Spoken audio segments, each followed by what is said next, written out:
All right, we're going to go live with my buddy Ross at the Crazy Elk Company. There exists a threat, from anti-hunting groups to politicians trying to give our land away, and we won't stand for it. Those vast western landscapes provide the space for our wildlife to thrive and a place for hunters and anglers to fuel the fire that sparks their soul. In this show, we share our love of hunting, fishing, and conservation. Here, we provide the foundation to meet these threats through passion and the grit of the American outdoorsman. Welcome to the Western Huntsman Podcast.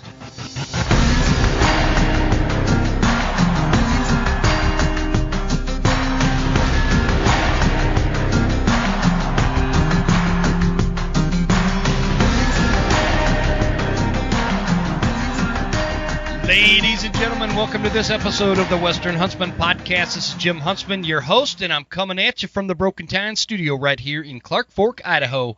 The very sunny and the very hot Clark Fork, Idaho, I might add. I am speaking with Ross this week from the Crazy Elk Company. Ross, what's your last name, man? Sharp. Ross Sharp. Okay, yep. That's what I thought, but then I was like kind of drawing a blank because that's what I do when I'm, under pressure. I start going blank. But Ross Sharp is joining me. We've been threatening to do this episode for I don't know how long now, man. Like a year? Yeah. Things kept popping up where you had to cancel. Like I think the first time was when your place got snowed in there pretty hard, and then yes, some other things have popped up. But here now, so it's all good. We're here. We're gonna make this happen, brother. Sweet. This is gonna be cool. So I got to start off by saying. Yesterday, I received this really cool package in the mail, and it is a Crazy Elk Company hat that has a diaphragm reed holder on the side. So that is going to become my hat for September this year, because I always go into the field with a new hat. Ross, I don't know about you, but I like to go with a new hat every year, unless I get super lucky. I've had a couple of them where I think there's some kind of I don't know, luck attached to it, or I'm not superstitious, but superstitious enough. What about you?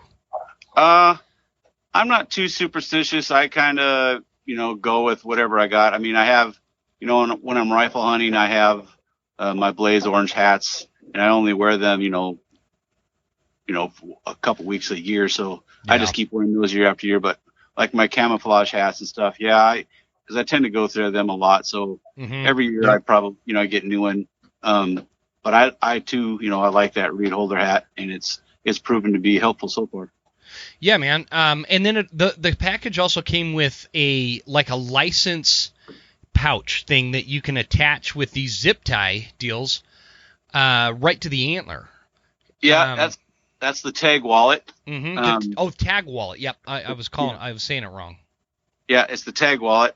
You can put your license in there if you want and just, keep it in your pack when you need it. But the premise of it basically was I got, checked a couple times one year, and I kept having to untape my electrical tape. And after you do that a while, it doesn't stick anymore. And there had to be a better way, so I just kind of started working on some things. And I think the version you have that I sent you was about my fourth attempt at getting it down. Yeah, and I think it's pretty. I don't think I can capitalize on it any better. It's pretty bulletproof. I mean, it's pretty slick. I've never had. So what you're talking about with having to take the tape off and back on and all that kind of stuff. I know exactly what you mean, because the tape. I was worried. This was a few years ago. I was worried that the tag was actually going to just completely fall off, and then I'd be, basically running that thing down off the mountain illegally. And so it's interesting when people like you come up with solutions to problems that we kind of know exist but don't know how to fix. You know what I mean? And yeah. I would have never thought of something like that. And so I think it's great. It's going in my pack for sure. And I'm going to use it because I have a spot for my tags, but I'm going to use that for exactly what you said. I'm going to use those zip tie deals to put it right to the antler base down there and just hold it. So if I'm getting checked a few times, we're all set. No harm, no foul. I'll take the electric tape. Actually, I'll probably keep the electric tape in the pack. So, and thanks for the stickers, man. I love the stickers. So, thanks. One's going on my favorite coffee mug, and the other one's going on my bow case. So, cool. Pretty cool. So Ross, I heard you. Again, this was we were talking before we recorded. I did hear you when you were on with Guy over at Western Contours, and that was a great podcast. But it's been a while, and so can you give us the bird's eye, man? Who's Ross Sharp, and what is Crazy Elk Company? Ross Sharp. I started hunting when I was 12. My uncle got me into hunting. I was kind of I grew up kind of not in the greatest neighborhood, I guess you can say. And the people that were my really good friends, I started getting in a lot of trouble with. And was that in Western Washington?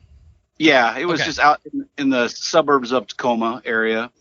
And it was mainly my aunt, really. We're a really close family, and they only lived a few miles away. And my uncle was a big time hunter and fisherman, and he started taking me fishing when I was really young. And I like fishing, but I like hunting more. Mm-hmm. But he wouldn't take me hunting until I was 12, and he drove me here in Washington. If you're born after January 1st, 1972, you have to take a hunter's safety course. Yep. And so he drove me for 2 weeks straight every day after school for 2 hours. He drove me to the class, and he just sat in the back while I went through the class. And then he took me hunting. And from that point on, I was addicted.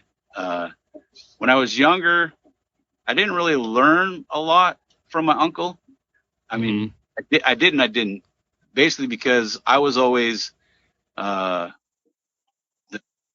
runner. Like, they would always send me down canyons to chase the elk out the other side so they could get the shot. or sometimes my uncle's thing was he didn't want me to move. And so he would just put me in a clearing and, put me in a chair, and he'd say, sit here until I come get you. And this is what you're looking for. If you see it, shoot it, type thing. So I really didn't learn, Some of that sounds pretty familiar, man. I really didn't learn a lot about hunting until, I got in my 20s and I started going out with myself and my buddies. And one of my high school friends, they were big archers. And so I was an archer at the time, but I'd go with them all the time. And I just loved it. And now I archery hunt as well as rifle hunt. It just depends on where I'm at and what I'm doing. Yeah. But I like the whole thing. And I did, been doing that, since I was 12. And I just love the outdoors, and I've always wanted to be a part of the outdoors and never could figure out, should I just quit what I'm doing and try to go work for somebody? But I'm not really a yes man. Mm-hmm. And so I have problems sucking up to people and things like that. And so you and I are going to be like peas in a pod, man. We have authority problems, right? Yeah. I mean, I don't cause conflict or anything, but I don't know. I like doing things my way for the most part. And it's proven to be pretty fruitful as far as that goes. And it wasn't until I met my wife that I really had the desire to, I don't know, 'cause I guess she just kind of lit an energy in me to try to do more than just go out and be a hunter. Yeah. And that's when I actually had that moment when I was in the field and I had an elk down and I was field dressing it, and I had a game warden come up to me in plain clothes. He'd talk to me like he was a hunter. And then all of a sudden he's like, shows his badge. He's like, hey, can I see your tag? Huh. And so he kind of snuck in like undercover, like, huh?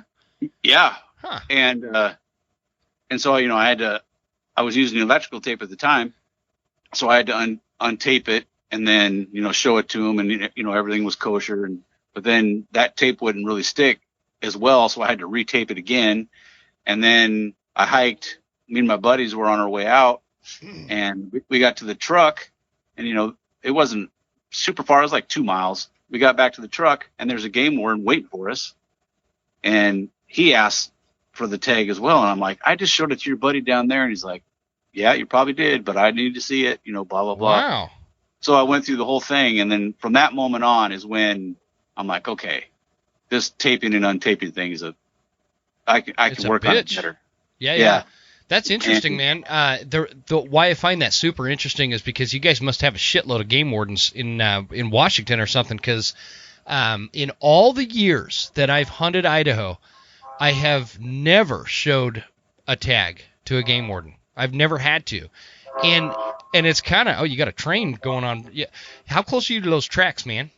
I'm in the valley, and so it echoes a lot. But I'm about 3/4 of a mile from the tracks. Does the train sound bug you? Not anymore. I don't even notice it. When I first moved here with my wife, I lived up on the hill. I'd rather still live up on the hill because here in the valley, we're in the Mount Rainier. If it ever blows, basically my house is going to be covered.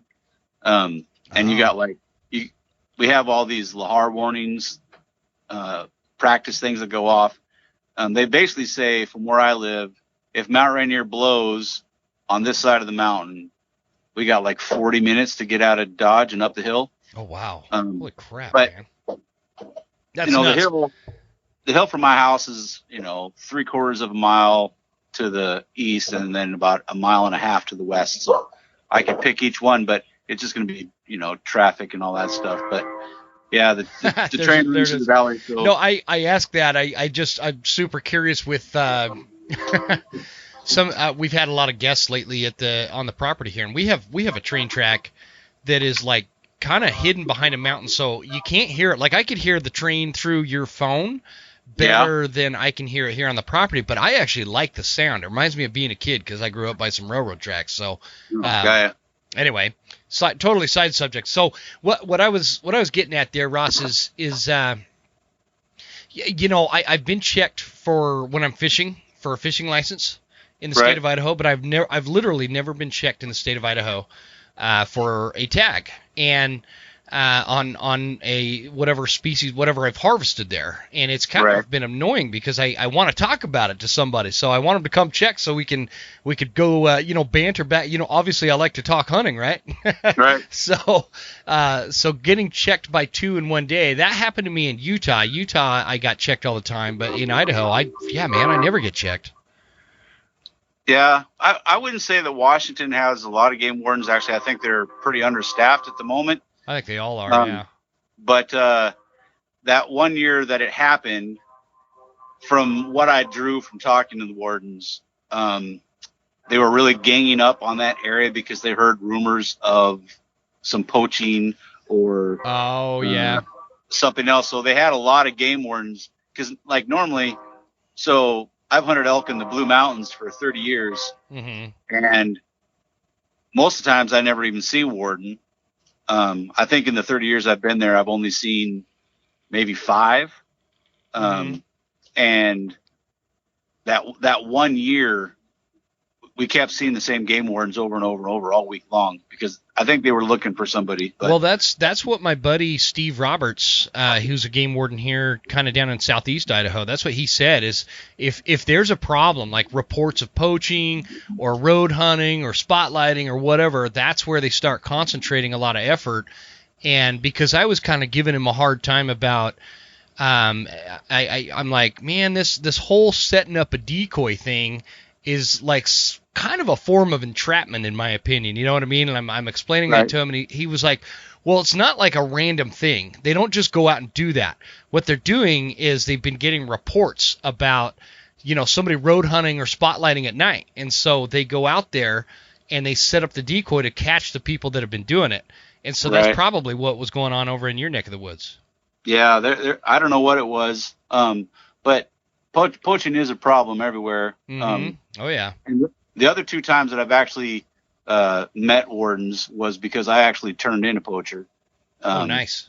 And the one warden that was in that area, we had her phone number. We've talked a lot since then. He actually, when I was thinking of the tag wallet, idea, I reached out to him saying, hey, would this be a legal way to tag your animal in the state of Washington?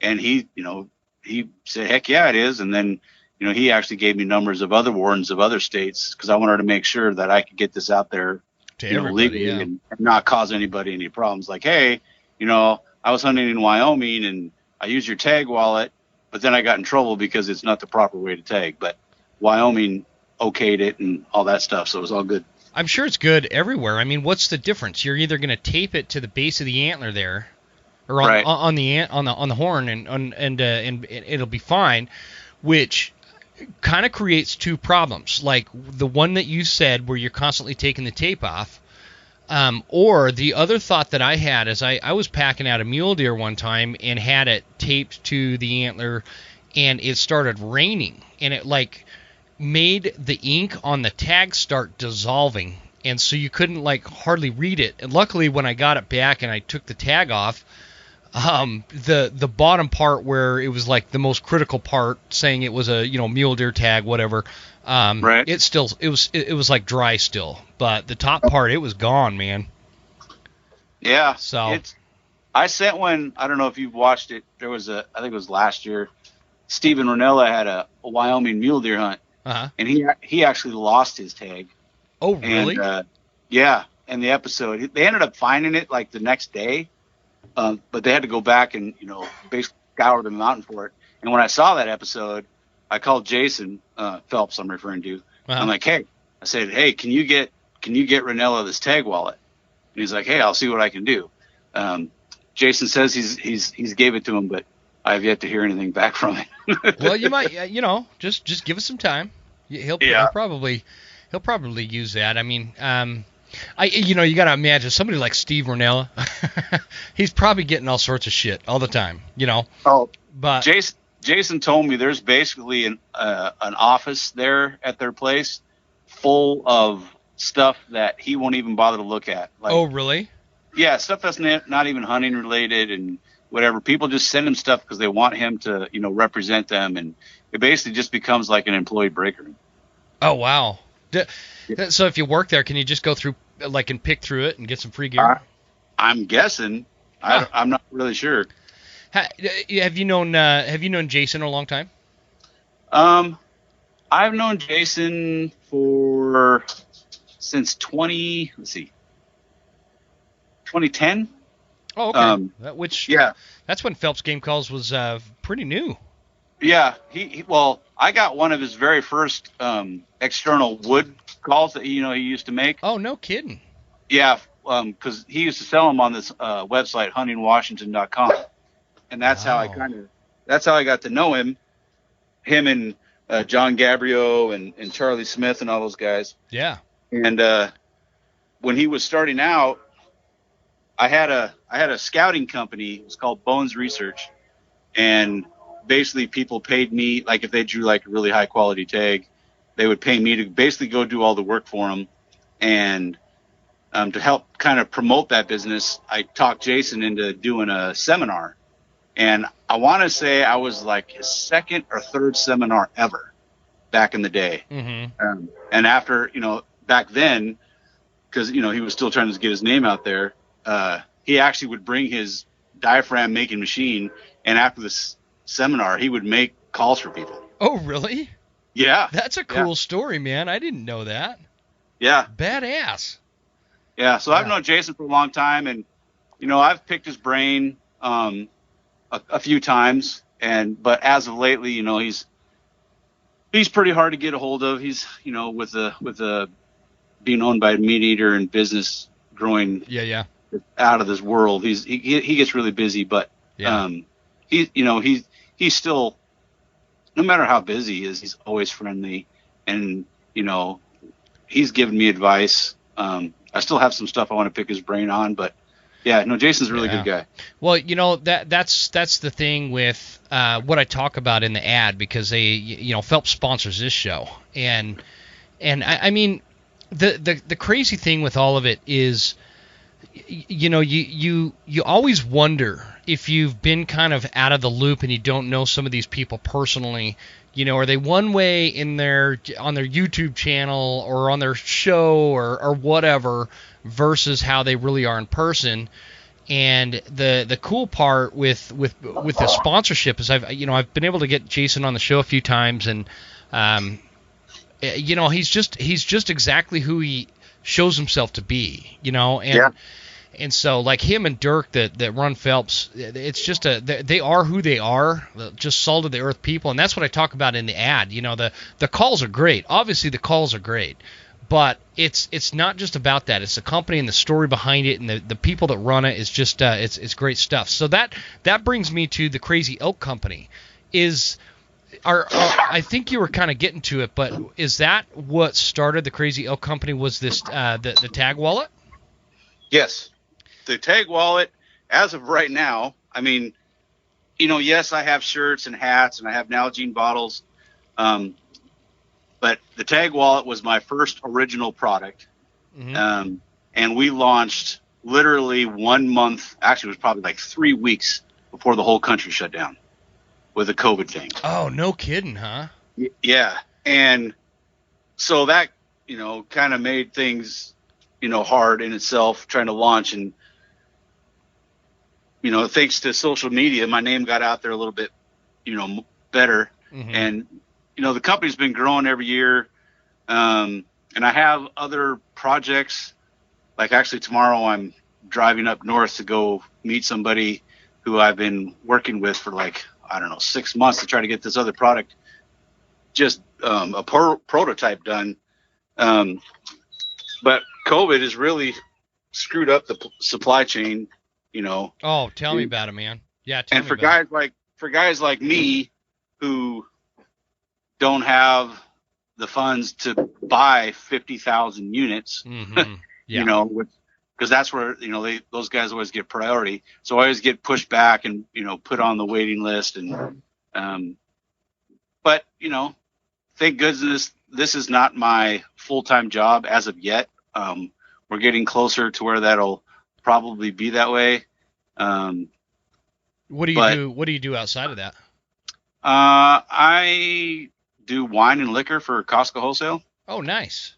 That's my full-time job. I've been there 32 years. And I don't know. Yeah.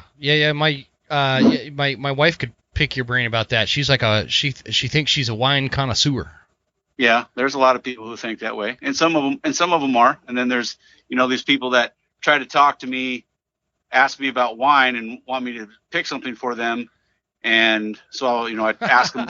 What do you mean, what they wine? like, and what wine goes with this?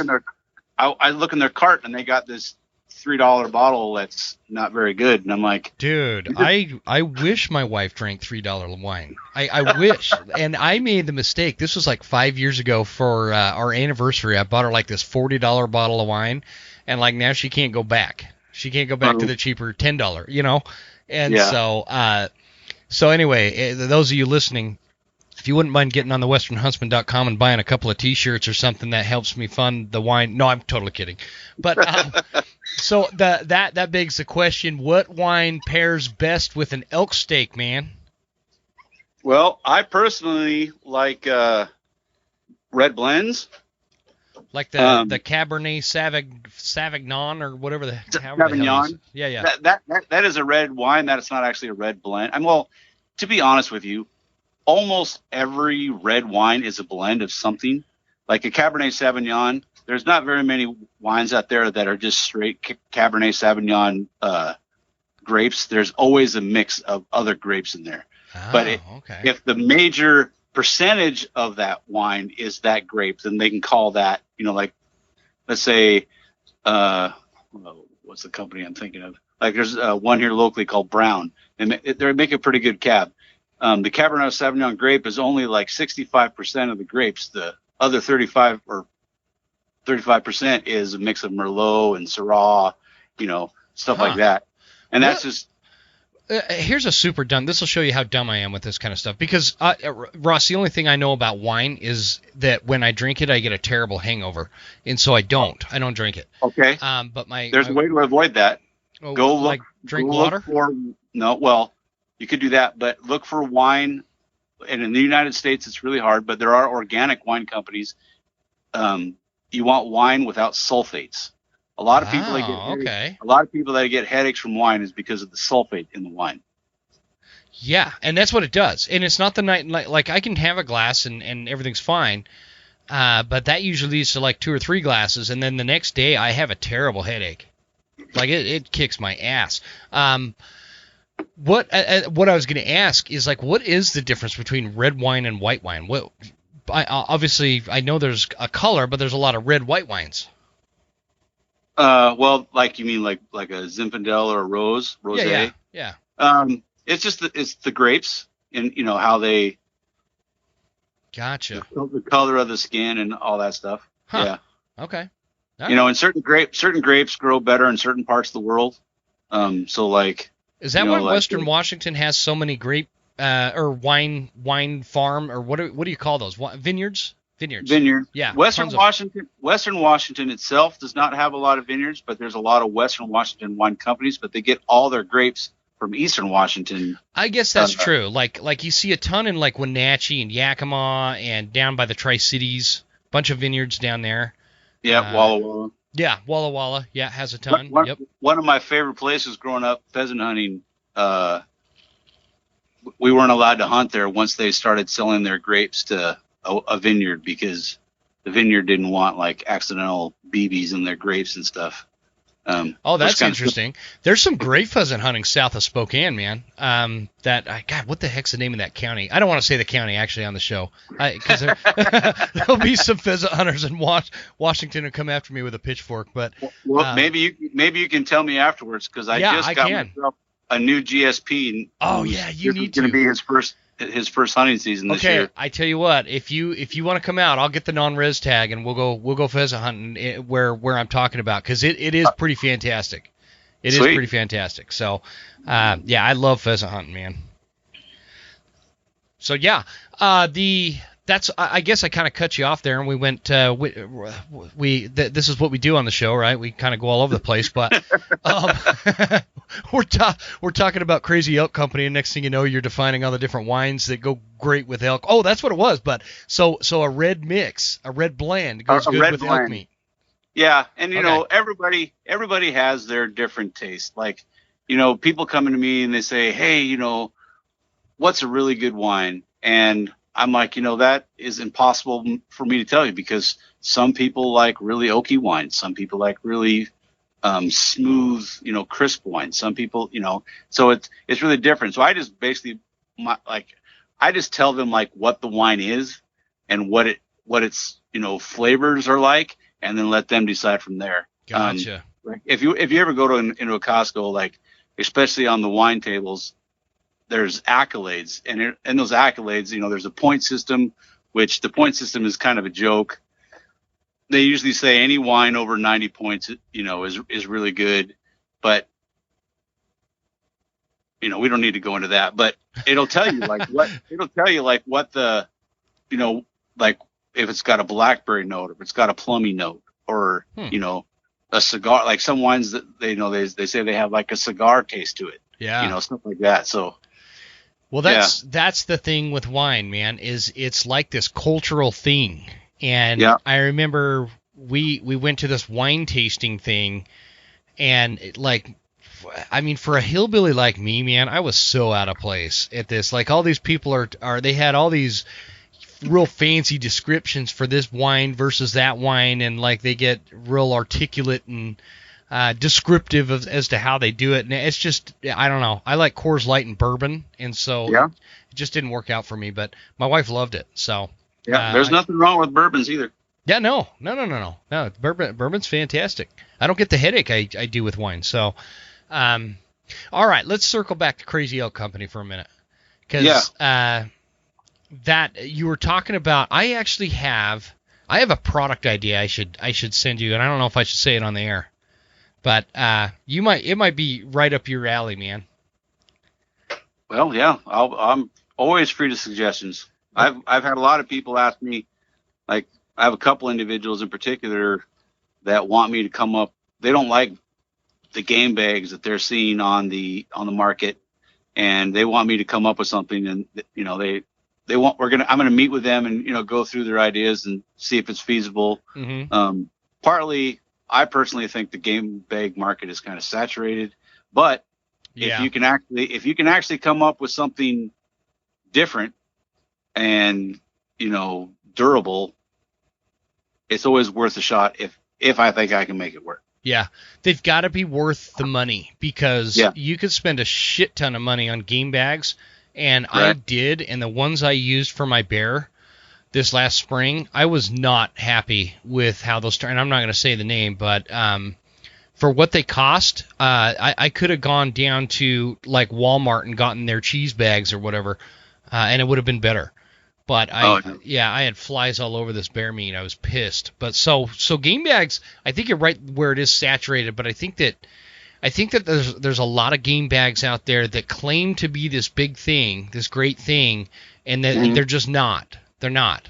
Right. And so I think that there is definitely room for somebody to come up with the right kind, because game bags are like a touchy thing for me. Cause, I think it would be for anybody. I mean, it can make or break the meat that you just worked your ass on getting, right? Yeah. Yeah. So go ahead. So I have, people suggesting stuff like that. And then one of the products, and I'm kind of getting irritated with how long it's actually taking to get worked out and for me to get it. I gave it to Jason, I made a couple prototypes, and Jason ran it, Dirk ran it, John Gabriel ran it, and Jason. These are for game bags? No, it's not a game bag. Okay. I'm really not going to dive into what it is too much, but if you actually watch the Loophole video that's dropping tonight with John Gabriel. Yeah, I've already seen it, man. John gave me secret access, and it's great. But besides my tag wallet, he's running another one of my products on there, and John loves it. But when I gave them all, to try it, Jason came back with some feedback for me to change, and so that's what I went and did. And now that I've done those changes, I've kind of been put on the back burner by the company because they're a little bit more entailed. So it's taken, like I said, way longer to do. But with Jason's input, I think I made him better. So okay, So now I'm super curious, man. I'm gonna have to go back and watch that video. Which you're right. This episode is not coming out till next week, but today, the day we're recording, which is what, August 2nd. Yep. The John Gabriel's video with Loophole is dropping tonight on YouTube, on the Loophole YouTube channel, and It is a great video, man. So I'm gonna have to go back and watch that to see if I can kind of figure out what it is you sent him. It is if you look at it really carefully, you might be able to see my name, Crazy Elk, on it, but it's the same color as the tag wallet, and that's all I'll tell you. You should be able to get it from there. Okay, something is ringing a bell now. I just can't place it. So, and if I did, I wouldn't say it because you're keeping it a secret. So, I'll go back and check that out. Where'd you come up with the name Crazy Elk Company? So Crazy Elk, like I said, when I was back on the huntingwashington.com website, it was like the first hunting forum I've ever joined, and you needed to come up with a moniker or a nickname for your thing, and I've just always been crazy about elk, so I just said, hey, I'm Ross Crazy Elk, and that was on there forever. And then how it got shortened was when I met my wife, she worked at this place called the Northwest Territorial Mint. And when we started dating, she put a picture of me up on her desk there or whatever. And one of the lawyers that worked there, he came up and he's like, "You know that guy?" And she's like, "Yeah, we just started dating." And he's like, "That's Ross Crazy Elk." And she's like, "What?" And he goes, that's Ross Crazy Elk. And she's like, okay. So she came sounds, home and told sounds me. almost like an Indian war chief or something. Right. So she came home and told me the story, and I laughed, and and then I went and met him, and anyway, we talked hunting for hours and days. But when I started to go with the company, I couldn't have it, Ross Crazy Elk, whatever, and so I just shortened it to Crazy Elk. And then I don't know, I just thought the company at the end of it gave it a better ring, but everywhere I go, nobody says the Crazy Elk Company. They just say, hey, it's Crazy Elk. So maybe when my license is up for renewal, I might go back and change it just to shorten it to Crazy Elk. That'd be a tough one for me. I mean, I'm no business consultant, but for me, I like the name Crazy Elk Company. I think it's like, okay, there's a company there. We need to investigate this because it's Crazy Elk, the Crazy Elk Company. So I don't know. That'd be a tough one. Well, that was the thought when I first, came up with it, but yeah, that's true. But you're saying everybody. So do you like travel around and do like the hunting show? What do they call those? The expos and all that.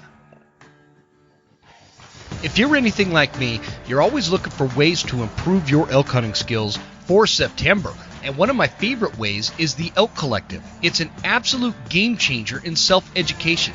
This virtual elk hunting course has over 150 videos that cover everything from elk calling, strategy, tips, setup, gear, much, much more. There's a bunch of people involved. Some of the best elk hunters in the woods are involved with the Elk Collective, and they've come together to put together this virtual course to help you notch more tags in September. So check it out at theelkcollective.com and use promo code, all one word, The Western Huntsman, for $20 off the entire course. That makes the course only $69. It's a great deal, and I promise if you go through this course, you will go into the elk woods with a lot more confidence and a much better chance at notching a tag on the mighty Whopping. Hoffman Boots is the boot choice of the Western Huntsman podcast, and it has been for a very long time. I love my Hoffman in the Explorers, in the 6-inch or the 8-inch. They have all sorts of options for you to check out. Hoffman Boots is my go-to boot because I am a firm believer that when it comes to gear, the one piece of gear you don't want to skip on is boots. Get really good boots, and if you choose to do some Hoffman boots, you're going to find out why I highly recommend these hunting boots. Made by a multi-generational family of shoemakers, these boots are made right here in North Idaho, and I've got an excellent deal for you if you choose to go with Hoffman boots. Use promo code AllCapsLockHuntsman10 for 10% off. Get you some of these boots and find out why I love them. They're totally waterproof. They're going to give you great traction on the mountain. They're super comfortable. There's very little break-in period. Can't recommend Hoffman boots enough. Check it out, guys. Next on the list is Scree gear, high-octane hunting attire without breaking the bank. You want to go into the field with good camo, right? You want camo that works, that'll keep you dry, that'll keep you comfortable. You want layering systems, the merino wool, the rain gear, all the things that make hunting a little bit easier and allows you to stay in the field a lot longer. The problem with most of it is it's super expensive. Not with Scree gear. Scree gear will give you all the high-end technical gear that you want without having to take out a second mortgage, and that's why I like it. And to make it even better, got a promo code, The Western Huntsman, all one word, and that will give you 15% off and free shipping. It's a heck of a deal, guys. I recommend checking out like their bundle packages. They have like the elk bundle or the whitetail bundle or the turkey bundle. All those bundles come with multiple pieces of gear, and you won't regret getting this gear. It's great stuff. Check out Scree at screegear.com. Oh, and you want to call in an elk? Use Phelps Game Calls. I've been using Phelps Game Calls since just about the beginning of Phelps Game Calls. It's a great company story, too. This company started in a little garage and is now one of the premier call companies on within the industry. I mean, you can't go wrong with Phelps Game Calls, whether it's turkey calls, predator calls, waterfowl, or especially I think the bread and butter is the elk calls. And I use the Maverick, I use the Pink, I use the Gray Amp. Check out the AMP series. If you're new to calling, I recommend getting a couple of different ones and trying them out. Find out which one works best for you. But I promise you I'm not steering you wrong when it comes to Phelps Game Calls. It's a great company full of great people that make excellent products that actually work. And the proof is in the pudding. Call in a lot of elk, and you will too if you trust me by going to PhelpsGameCalls.com. I got a promo code for you, right? Huntsman 10. Huntsman 10 for 10% off your Phelps game calls, and check them out. Phelps game calls. Get them close. Two last items. Check out the Reveal cell cams from Tacticam, whether it is for hunting or security. These are excellent cell cams that I have all over my property. To include, I put them on some job sites for some security, so people I know if they're stealing materials or whatever, I'm going to catch them. And another little promo code I like to throw out there is for Batum907 for anybody that is hunting bears, spring or fall, and you are allowed to bait. Don't forget to go to Batum907.com. Since made in Alaska, use promo code Huntsman10 for 10% off. The stuff works, and it works well. Let's get back to the show. Here we go. I have not yet, and one reason is because, like I said, I'm pretty small. And I, like this past year, I went to Salt Lake City for the first time. And my reason for going there was to see what it entailed, to have a booth. And until I'm not going to do a booth unless I can split a booth with somebody, because I just don't have enough product. I mean, I have shirts and hats and stuff like that, and I have, the tag wallet. And hopefully by next year I'll have the other product we've been talking about. Yeah. But until I get more product, I just don't feel comfortable going in there with just the one thing. Gotcha. That makes sense.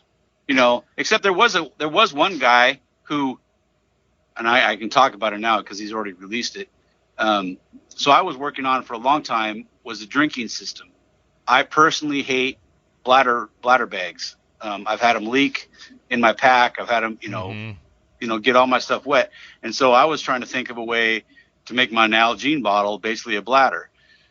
But I kept having problems with, I was using O-rings and stuff at the time, but I kept having problems with the suck when you're sucking on the straw, that because there was no way for airflow, release, I guess. Yeah. I couldn't get the, so I kept having that problem. And so I drilled a pinhole through the top of it, and I didn't have a problem. But the only problem with that little pinhole was, like, let's just say if you lean over or you put your pack down and things, all of a sudden you got water everywhere. Yeah, leaking on you. And so I was trying to figure out that problem. But then when I went down to the Sportsman show, there was the guy there, Hard Side Hydration. Mm-hmm. He basically had everything I thought of, but he actually did it. Oh. So I bowed my head to him, and I'm like, hey, good for you. And I bought one, and it's great. So if you don't what is it called? It's called Hard Side Hydration. It's basically, it goes in your Nalgene, and it comes with a replacement cap for the one that's on your Nalgene, and it has like a little nipple on the top that your hose will connect to, and then a straw that goes into your Nalgene. Oh, it pulls right up on Google. Hard Side Hydration. Oh, I see it. Okay. Huh. Yeah. It's really nifty. And yeah, that is pretty nifty.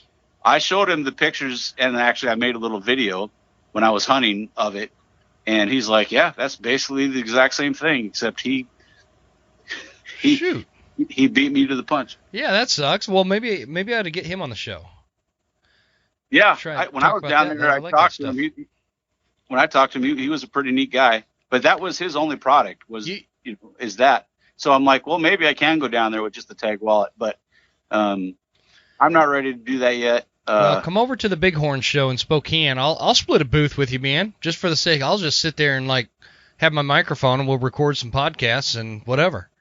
Oh, that'd be cool. Be fun. I'll sell some stickers for conservation or something. So right. I'm not a product. I don't have products. I have shirts and whatever on a website, but nobody wants those anyway. So we'll come up with something else. But next year we're going to expand, and I'm going to start. I'm going to have a tent at some of the total archery challenges. Oh yeah, I think those do pretty well, man. Yeah, I looked into it this year, but the one date that they had available over here in Washington at Stevens Pass conflicted with the family vacation, and I'm gone in the woods enough as it is for me to tell the wife, hey, I need to go over here and do this thing. She would have just lost her stuff. So yeah, same boat here, man. I'm very, very careful. So that in fact we're taking off. My grandma, who was 95 years old, passed away just about 3 days ago. Yeah, I saw that on Facebook. So we're heading down to Utah for the funeral here in a couple days, and I had to, because we're living on this homestead. I had to go. All my dress clothes and stuff are in storage units spread out all over North Idaho, right? And so I don't know where my dress clothes are. So I went to Goodwill and found a pair of slacks for nice. this thing. So, but we're gonna try to make it as positive as we can, and turn it into a little vacation. Go stay on my dad's ranch and stuff like that. So. It should be good. We'll see how it goes. But yeah, family vacations, man, have to come for hunters, because that is what do we call that when you have, like, it's like having a credit in the bank or something. You know what I mean? Right. So yeah, super important. Well, first of all, like I saw that about your grandma on Facebook today, I think it was, and so my condolences on that. Oh, thanks, man. That's hard times, but 95, that's a pretty good life. Dude, that's what I wrote in the Facebook, the post. Can you imagine? She was born when the telephones were like these rotary built-in wall systems that you would get on and dial the operator and tell the operator that you're trying to connect to, let's say, the library. Right. And then they would patch you through, and you would have a conversation, and you held the thing up to your ear on the one side and spoke into the little horn on the wall. Right. And when she dies, we've got the iPhone 13 that gives. So in perspective, she's with the iPhones today. You've got more information in the palm of your hands available to you immediately than Calvin Coolidge, the president of the United States, when she was born, did at any given time. Right. Like, it would take weeks and months to get all that information available to the president. And so it's amazing, man, when you think about 95 freaking years. It's blows my mind. Yeah. So anyway, I didn't mean to go down that hole, but no, that's all right. I want to talk about, because it's always a big topic in Washington. You guys' bear season just started, didn't it? Yeah, yesterday. So, because I've seen a few people are like, yeah, bear down on opening day or whatever. So it starts August 1st, huh? Yep. It for a while there, for a couple years, they actually started it, like certain areas started earlier than others, but they tried to make it like a August 15th for some places, and that was because I'm trying to remember how long ago. I want to say it was like 5 or 6 years ago. Mm-hmm. There was a kid who shot a lady thinking she was a bear. And what? Which I don't know. Yeah. Mistook a lady for a bear? Yeah. And the thing that really is mind blowing is she was wearing a blue coat. When did this happen this year? No, it was like 5 years ago. Huh. And when that happened, all the people screamed, bad hunters, blah, blah, blah. He was a kid. Probably needed to be a little bit more informed. Obviously, he shouldn't point his rifle. I don't think he actually saw a bear. He saw a thing that he thought was a bear, and he shot in that direction, and he killed it. And it happened to be an killed her even? Yeah, an elderly lady. Holy cow, man, that's terrible. Yeah, it was a big deal. And then after that happened, because they didn't want conflict between hunters and hikers, they were talking about pushing the bear season to later, to where basically like the hikers aren't out there as much. But it's come back to August 1st again, which is good. What is it about one thing that happens that obviously yes, it is a tragedy. There's you can't imagine, as a hunter, me and you can sit here and talk and be like, what in the hell could possibly go through your mind to think that individual was a bear and start opening fire on it, right? So we could sit and Monday night quarterback that all day long, but we're probably never going to have the actual answer. But why is it that when this thing happens every year, there's thousands of bear hunters, there's thousands of deer hunters, all these it's going to be in the millions at some point. Right. When you add it all up nationwide, it's going to be in the millions. Right. and one event happens. Why is it that people have this tendency to want to change the law or create a new law based on one thing that happened? Do you know what I mean? Like, I know exactly what you mean, and I don't because have something happens. I don't have an answer for it. I mean, we're talking about like 0.00001% of the time, if that, something bad happens. Yep. Does that mean we have to change the law for everybody?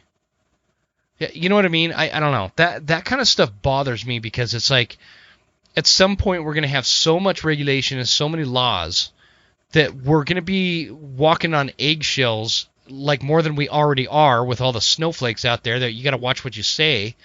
Right. And so that kind of stuff, which again, I don't want to like take away from the fact that the lady that was killed, that is a super tragic thing. But that doesn't mean we need to go changing everything to try to prevent it in the future, because we've been doing this for decades without that happening. And so that bad things are going to happen whether you have laws or not, right? Right. And things like that, you know, and we all know this, there's groups out there that they try to keep their pulse on everything, and if anything negative pops up in the hunting light, they go balls to the wall to try to get things changed. Like, I mean, seriously, there's more people that die from drunk driving or just car accidents in general. But we're not just car accidents. But we're not trying to change those rules, because, you know, that's everybody's freedom, and, you know, it's just a car. But like when it comes to certain things, like with hunting, there's always that group out there that just wants to take it to the extreme. And because of the way things are so accessible now with social media and all that stuff, it just creates this. It spreads like wildfire because of social media. And you know, the thing is like the internet and social media, I think overall, these are positive things for most of us. And it really is a great way, like you and I don't know that we would have met without social media. Right. You know what I mean? So lots of friendships, lots of information is passed. There's a lot of things that come out of social media. But you're right. When there's something, especially like in the state of Washington, where you guys have this cultural dynamic going on, where you've got these animal rights activists and these like super hostile vegans over there in like Seattle, that, you know, it's like they're sitting just waiting for some bad shit to happen so they can exploit it and try to better it for their cause, which is totally misguided, and it just doesn't have the basis in, you know, it's not based in reality, I guess is the easier way. How do you explain that, Ross? Like because you're a Washington resident, you've seen what happened to the spring bear. You see this stuff all the time. They're exploiting this poor lady that was killed by a bad judgment call on a hunter that probably didn't have any experience. They exploit all this stuff, and they exploit plenty of other things. What is your take on like being a Washington resident and seeing all this take place, and like what's your perspective and how do you reflect on it? I don't know how to even ask that question, but I hope that makes sense. Yeah, I've talked about it with some friends. And I grew up here, and Washington in itself is a beautiful state. Oh, it totally is. Yeah. From where I live, you know, 2 hours, I'm at the ocean, half hour to an hour, depending on where I want to go. I could be in the mountains. 2 hours, I'm in the desert. Yeah. You know, and you can see it all, but like the downside to Washington is the politics, and Washington state hasn't had a Republican governor, I want to say, since like 1980. Oh, really? It's been. I thought it was even further. I thought it was like when Abraham Lincoln was president. No, I don't even think Washington was a state then, but could be wrong. And Seattle hasn't had a Republican mayor in like 80 years or something like that. It's you know, what there's the three counties, the three biggest counties in Washington are Pierce, King, and Snohomish, and they are, I would say, 85 to 90% Democrat run, and they always have been.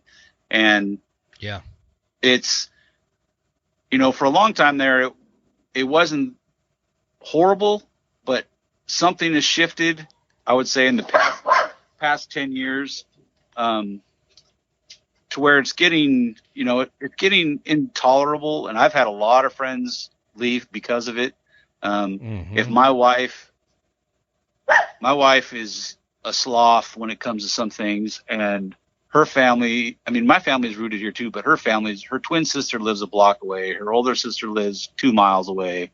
And unless I could convince all of them to get up together and move, it ain't going to happen. Yeah. It's tough, man. When your whole family is rooted in one area, it's a lot to ask. Because like, does your wife hunt? No. My wife actually was not an outdoors person at all until she met me, which is pretty funny because sorry. Even your dog's pissed about the Democrats, man. Yeah. One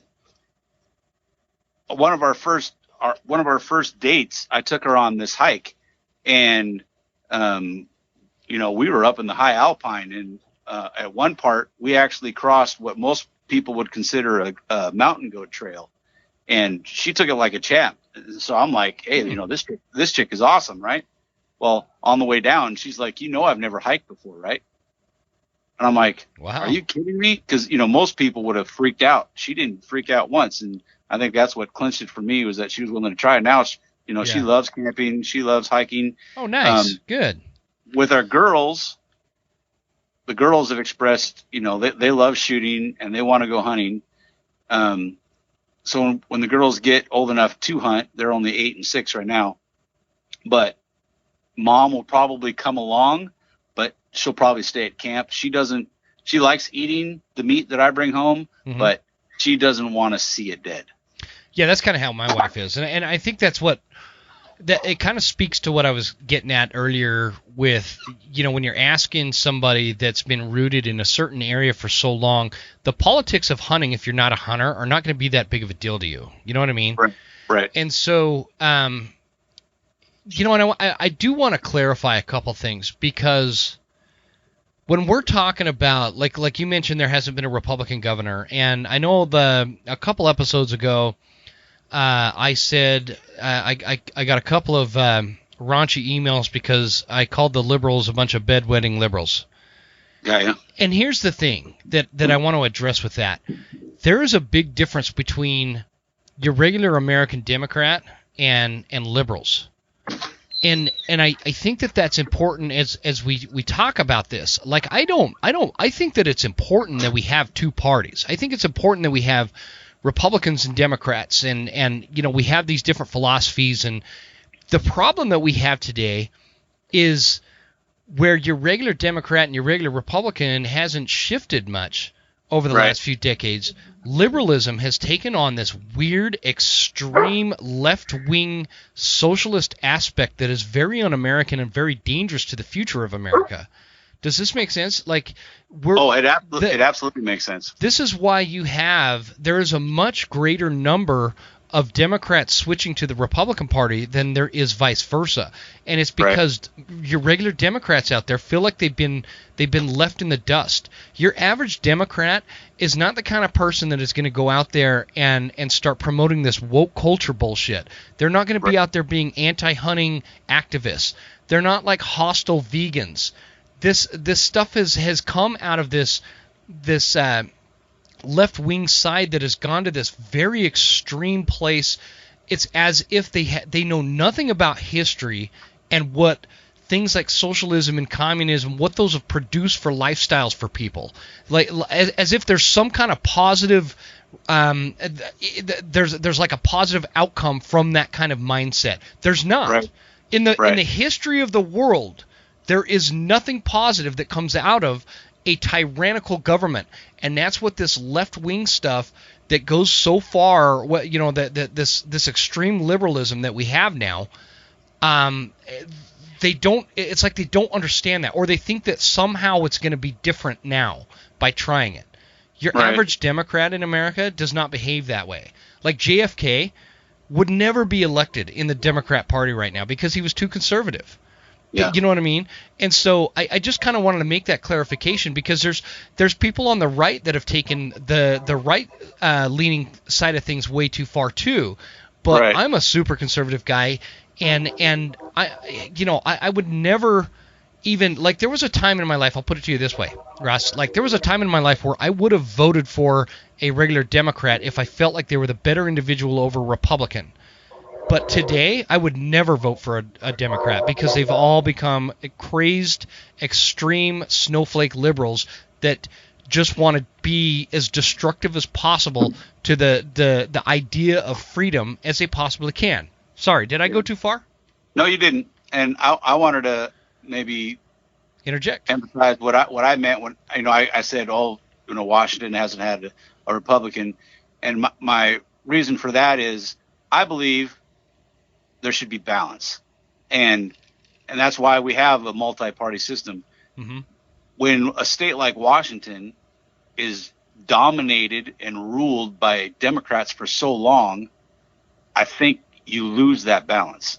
And Absolutely, you do. And people don't see that, especially, I'm not going to get into the court systems and stuff that are happening here with just letting prisoners and, people that are like 20-time felony offenders just go out of jail the next day. Mm-hmm. That's all part of the woke, way far, left system. And what they're trying to create, I have no idea.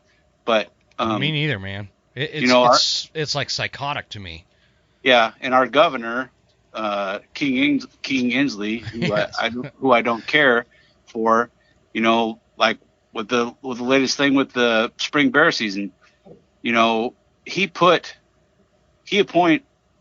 appointed commissioners without actually going through the proper channels of appointing. Mm-hmm. Like, he didn't talk to any hunting groups at all, and he appointed these new people who are basically anti-hunting and have an anti-hunting agenda. Absolutely, man. Absolutely. It is.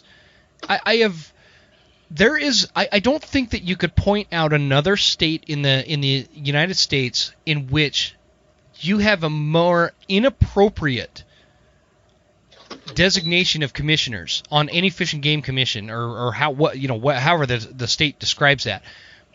Appointed commissioners.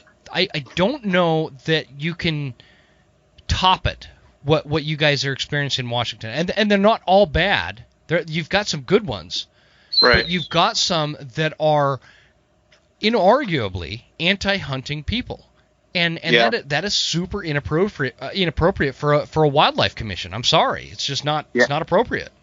I've actually been trying to get the ball rolling on some things.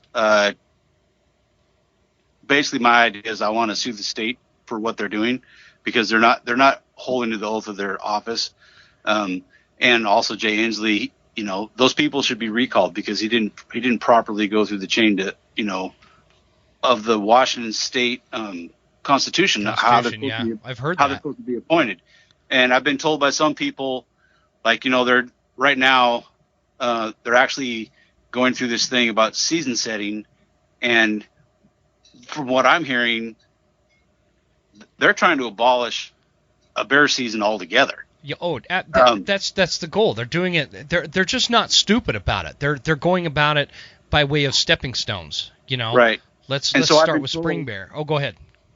So I've been told by a couple people that are really involved with it that they're basically waiting for that last thing to fall so they could they don't want to be premature right now. What do you mean? Well, they're waiting for the last thing to fall.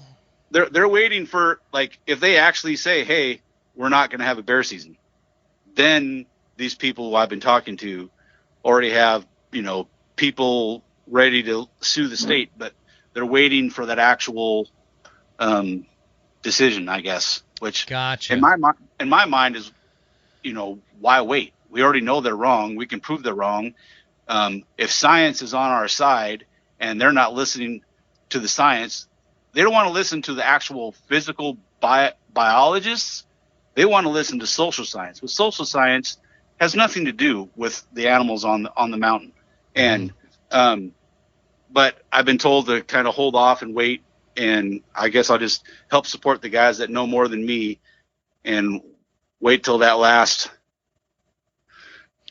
I always thought that there was some way to litigate that from the perspective of the science says this, but you're doing that. Right. And so I don't, and again, I'm not even close to a lawyer. Did you know you could become a lawyer without going to law school, by the way? I had no idea. Yes, if you can pass the bar, you can become an attorney without going to law school.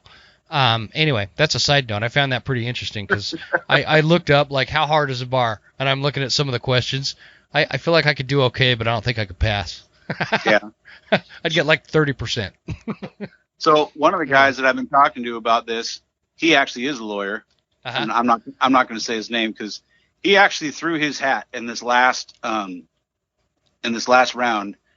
He's buddies with someone from the house, and he threw his hat in there to be a commissioner. Mm-hmm. And it got back to him flat out because he's been part of helping with season settings and other hunting things. I don't want to say too much because it'll probably point to who he is, but it's somebody that has legitimacy in what they're talking about as a commissioner, were they to be appointed. And flat out, it got back to him. He was not going to be considered at this time because he is a hunter. Yeah, that's crazy. That's crazy. See, I think I don't think they need to be avid hunters. They don't have to be like you and I, who, I feel like you and I, because I follow you on social media, you follow me, like, we're pretty wrapped up in hunting, right? It's our life. Right. Yep. And so I don't feel like they need to be to that level. But I think that they do need to have some hunting experience to have some kind of grasp on what the reality of hunting is. Not some misconstrued leftist Hollywood kind of perception, like we're out there shooting Bambi as he jumps across that little gully or whatever from that movie. Right. And we're starting wildfires and killing them all and shooting the mom. And, I think that there should be there should be some level of prerequisite involved that where they maybe they have notched a tag. Maybe they've been on a pheasant hunt, or they've been on a deer hunt, and they have some kind of realistic view as to what the sense of being a hunter is and what it means to us. You know what I mean? Right. Not just harvesting meat. What hunting means to us from a very natural and primal way. You need to go do it in order to feel that. Because I guarantee if you were able to take some of these like PETA folks or these extreme anti-hunters and take them out for a couple of days and hunt a deer, and explain to them that why the breeding cycles of a deer and what they eat and where they're going to lay and the type of habitat that makes them thrive, and then actually lay that animal down and start harvesting that meat and take it home and hold those antlers in their hand, and they can have an open mind about it, I think that they would change their mind. But that's the problem. You have commissioners that are never actually been on a hunt. Yes. That's crazy. And they're probably the same people who grew up watching all those Disney movies where every hunter in every Disney movie is a bad person. Yep. Remember Gustav, Gustav from the Beauty and the Beast?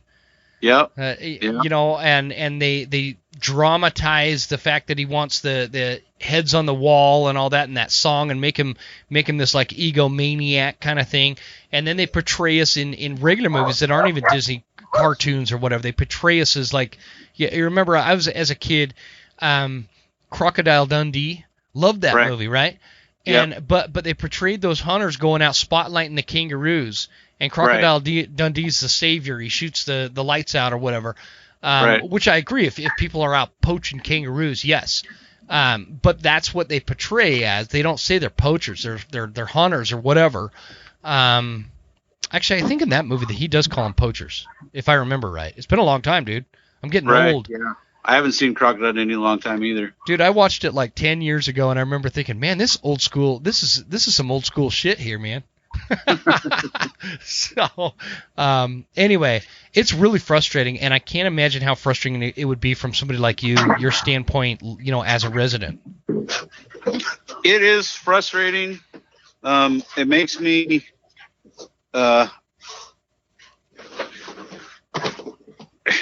I really, want to get out to other states more and hunt more, but, now even those states are making it harder for non-residents to get in, to hunt. And, yeah, it's frustrating. And I think it's going to take, sadly, I don't think this thing is anywhere near over, and it's going to take the bottom of the barrel, just like everybody else when they're going through bad things in life, to actually show the light of what hunting really is, and how beneficial it is. And because in my mind, people be open to listening to that is the challenge, Yeah, like my in-laws, love them to death, really good people. They are staunch Democrats. I would not say they're staunch liberals, but they're staunch Democrats. And we get into this talk all the time about hunting and all this stuff, and it's frustrating. They respect me because they know how I treat the animals. They know I just don't go out there and just fling bullets at everything. And we eat it here, and they'll eat it as well. And it's going to take moments like that to turn the tide. But there's just so many people who, I guess the word is wacky. Yeah. They've adopted and been mind melded into what everybody's teaching them, that hunting is not good for animals. And part of that makes me sad. And everybody listening, it's up to us to instill hunting into our kids. And maybe our kids won't grow up to be hunters, but at least hopefully they will respect it. Yep. And when it comes to those issues, they'll be like, hey, my uncle or my dad or my, whatever, they were really good. And, it's not what all these people are saying, but the way these negative things just keep being jammed down the throats of all these people, especially with social media and young impressionable minds, if we're not there in the other ear, eventually, sadly, it might come to a point where hunting is going to be non-existent. A thing of the past, yeah. I hope that does not happen, obviously, and I will fight tooth and nail. My wife told me, if they were to outlaw hunting, would you still go hunting? And I'm like, I'm a law-abiding citizen. I abide by the rules. When it came to that, I don't know. That'd be a tough decision. You know what I mean? Well, I know exactly what you mean, and I know exactly how to answer that question too. Okay. I'm a law-abiding citizen as long as the laws are within the framework of our constitutional rights. And, right. And what I mean by that, let's say these I'm going to call it I'll say it again this week. These bedwetting liberals. Let's say they pass a ban on what they call assault weapons. I'm sorry, I won't comply with that. I'm a law-abiding citizen, but I will not comply with that. And to come out after many decades of the North American model of wildlife conservation and the fact that hunters have brought these species back from the brink of extinction, to come out and say that hunting is bad or that you shouldn't eat meat, so we're gonna outlaw all this stuff. I'm sorry, that is not something I will comply with. Right. Because that does not fall within the framework of a free society and a free man or a free woman that lives in America. Kiss my ass. Yeah, I hear you, and I guess I should elaborate on my thought. Sometimes I'm not really good at explaining my original thought. My thought is like how things are going right now with eliminating a bear season or possibly even cougar seasons down the road. anybody who doesn't think that if you stop hunting predators, that the prey is not going to pay the price, I don't know what world you're living in, but that's what's going to happen. Yeah. And where I feel it's going to happen is, okay, they're going to stop us from shooting bears legally, and they're going to stop us from shooting cougars, which is just going to decimate all the ungulate populations, to where my problem would be if the deer and elk population is not sustainable to hunt. That's where I have my problem. Yeah, like, it would because almost. I care more about the deer and elk, that I wouldn't want to be one who'd wipe them out. Yeah, no, I feel the same way, and I think that's where it falls upon us, where we would feel like we had this duty to go do predator management, whether the state said we could or not. Does that make sense? Because that's where it's fallen out of line with reality and science. And so anyway, I think we might have raised some eyebrows with some of this discussion, but it's something I think that every hunter thinks about.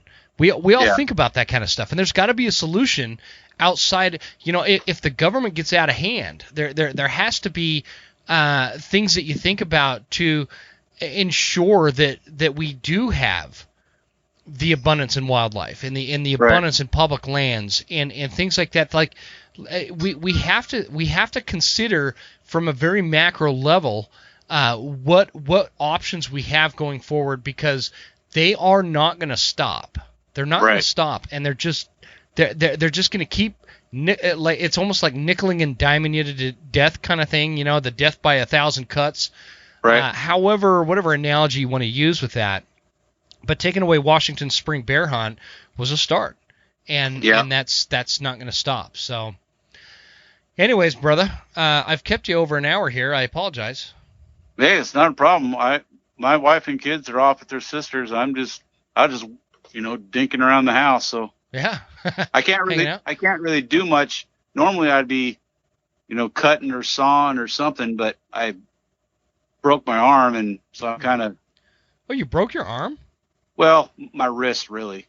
When did you do that? It happened on July 2nd. Oh no, exactly a month ago. Yeah, we were down at my in-laws. They live down in Long Beach, and there's a cement trail there that goes the length of the beach, and we were riding bikes, and I had my bird dog with me, Creek, and he was on the right side of the bike. I was hanging onto his leash as we were going, and he was loving it. He was just loving being able to just haul butt. Mm-hmm. Anyway, down there, they have these sea approaches where cars can drive to the beach.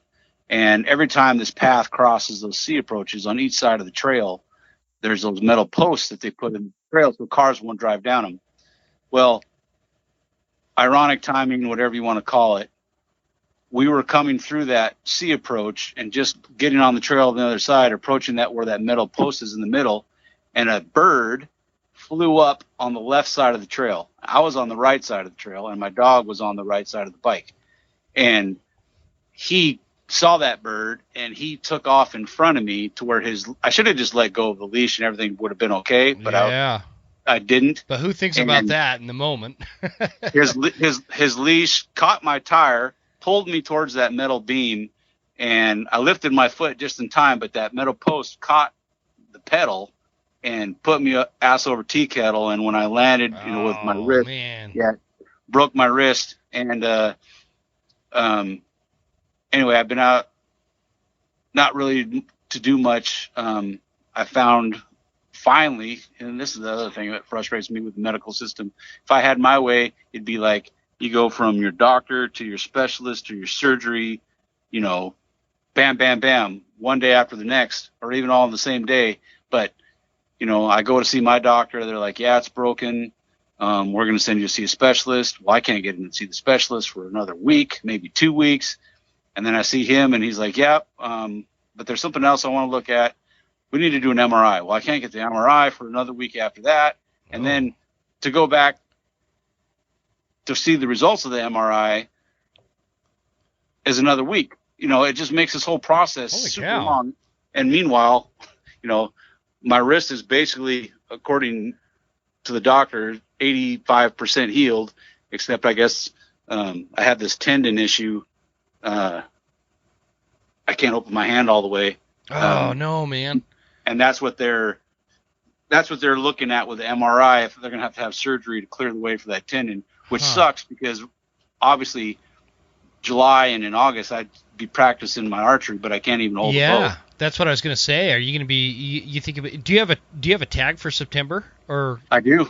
Do you? Well, I just have a general deer tag, but. So for elk, are you going rifle then? I am. You might want to switch that. I don't know if you can, but switch that bow tag to a rifle, man. Well, so that's for hard. the deer That's hard. So for the deer tag, I actually Washington has this thing called the multi-season tag that you put in for. Oh yeah, I've heard of that one. You got that one, huh? Yeah, so I got the multi-season, so I can actually hunt all the seasons. But I really was looking forward to getting out there September 1st, and but who knows if that's going to happen. I mean, that's a rough one, buddy. My buddy Steve Johnson, who's one of my favorite guys to elk hunt with. I don't know what he was doing, but he like cranked his ankle or his lower leg or something. He's in a brace on his leg, and I'm all texting him the other day. I'm like, dude, we got it's a month out. Him and I were planning a little hunt as soon as September archery opened up, and now I'm worried about him, man. So Steve, if you're listening to this, you better be doing what the doctor says in terms of getting that sucker healed up. Yeah. So, and same to you, Ross. Other than I do get the frustration where you're waiting for an MRI, and then you got to wait for MRI results, and yeah, that's kind of a shit show. But, anyways, keep us posted on that, man. I'm super interested to hopefully get healed up quick, and you're going on like week 6 of that. So I mean, I feel like you should be good to draw a bow back by September. I don't know. I've never broken a wrist. I tried. I could hold my bow the other day, but as soon as I started drawing back and that pressure hit that back of my, that thumb, I couldn't hold it. So it'll be. You might have to do what Dirk Durham did, man. Get the mouth tab. Do a little mouth tab madness. I think that's what he called him. Unless it's the wrong. Is it the wrong-handed? It's the wrong hand. Oh, dang it! I'd have to go get a left-handed bow or learn to, I thought about it because there was somebody else who just did the mouth tab thing too. I can't remember who it was. I don't know. I saw videos of a guy who was doing the mouth tab thing too, and if it would have been my right hand, so I could hold my bow with my left hand, I would have probably learned to do the mouth tab thing. But because I hold my bow with my left hand, I can't do it. Well, let's, like I said, keep us posted. I'd love to know how that kind of turns out, and hopefully you're back on your. Well, I mean, at least at 90% by September 1, and you can draw that bow back and go from there. Because were you going to go after a mule deer? Yes. Was that the goal? Yeah. Like a high country Washington mule deer, which is absolutely amazing. Well, the first part of September, the area I hunt, they call them bench leg bucks. They're a cross between a muley and a blacktail. They're probably predominantly mule deer, but there are some places up there where there are some blacktail. But yeah, it's just on that Pacific Crest Trail rim up there. So I guess if you're totally on the east side, they're totally considered mule deer. But if you get it on that west side of the trail, they're a bench. Yeah. Well, one thing I know about Washington, man, they have you guys have some big ass mule deer. That's not true. That's not true. Quiet. Okay, that was Oregon. I meant to say Oregon, so I said it wrong. Ross, my brother, I appreciate you coming on the show, man. That was a fun discussion. No, I appreciate you having me. For all you listening, check it out. Crazy Elk Company. Is it? Do you have a website, Ross? Is it just crazyelkcompany.com or? It's www.crazybelkcompany.com, and we're on Instagram at The Crazy Elk Company. Yeah. And we also have a YouTube channel that's The Crazy Elk Company. Oh, I'll check out your YouTube, man. I haven't checked out your YouTube yet. So everybody jump on there. Check out. There's two things I think you guys should check out. Listening, he has the hat that has the diaphragm reed holder on the side. So if you've got your reeds, you can stick it in that, and it'll help kind of dry them out as you're hunting and whatnot. I'll take a picture and post it on social media, how that looks. I'll put my Maverick in there. And then the other thing is that tag wallet. It's going to come with the things that you need to strap that thing to the antler base, or like if you're shooting a cow, you got a cow or a doe tag, you can just attach it to the leg or whatever. But it makes it super easy, and I highly recommend you guys check it out. So Ross, again, thanks a bunch for coming on the show, and let's keep in touch, man. Hey, no problem. Yeah, I'll definitely give you a call about that bird hunt. For sure.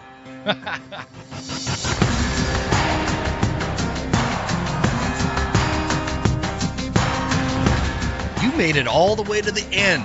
Thank you so much for tuning into the show. We sure appreciate your support. This is Jim Huntsman signing off and reminding you to check us out at Instagram at The Western Huntsman and on Facebook at The Western Huntsman. And you can also check out the website at thewesternhuntsman.com. Thanks again. We'll see you guys next time. Stay Western, and I'll see you on the mountain.